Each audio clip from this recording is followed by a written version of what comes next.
और बात मौसम के मिजाज की करते हैं। पहाड़ी इलाकों में हुई जबरदस्त बर्फबारी से मैदानी इलाकों में भी ठंड का कहर बढ़ता जा रहा है।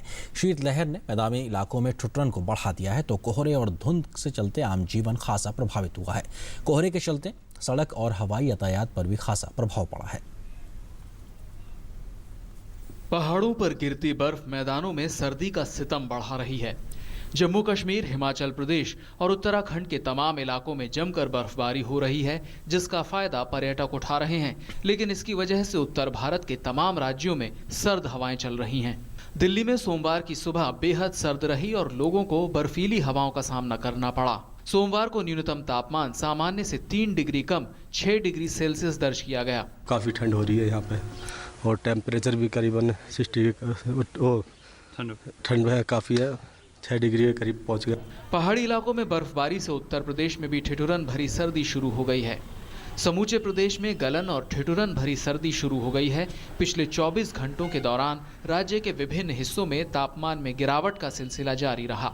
कानपुर शहर में न्यूनतम तापमान 3 डिग्री के स्तर तक जा लुढ़का और इस तरह पिछले 24 घंटों में वह राज्य का सबसे ठंडा स्थान रहा। हम लोग तो खुले आसमान में बैठे हैं, आग जला के पूरे रात बैठे रहते हैं। अब हम लोग क्या करेंगे। वहीं पहाड़ों में जमकर बर्फ गिर रही है।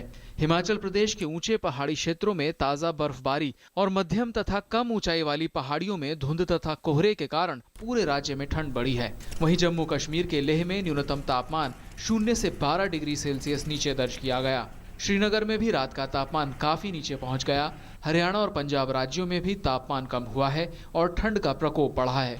मौसम विभाग का मानना है कि आने वाले दिनों में ठंड और बढ़ेगी। कोहरा एक्चुअली देश के अलग अलग भागों में अलग अलग स्थिति रहती है। जो अभी डेंस फॉग है, जो बहुत ज़्यादा कोहरा जिसमें विजिबिलिटी 10 मीटर भी दिखाई नहीं देता, वैसी स्थिति बिहार में है, बंगाल में है और हमारे मणिपुर, मिजोरम, नागालैंड, त्रिपुरा में है।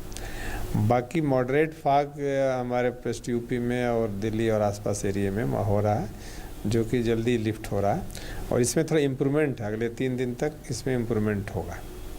फिर उसके बाद 18 के बाद फिर वो रिपीट कर सकता है। ठंड और कोहरे ने सामान्य जनजीवन पर खासा असर डाला है। सबसे ज्यादा प्रभाव रेल संचालन पर पड़ा है, जिससे गलन भरी सर्दी में यात्रियों की दुश्वारियां और बढ़ गई हैं। बड़ी संख्या में रेलगाड़ियां अपने निर्धारित समय से कई घंटे देर से चल रही हैं। आने वाले समय में ठंड और कोहरा बढ़ने से ये मुश्किलें और बढ़ सकती हैं। News night desk, DD news.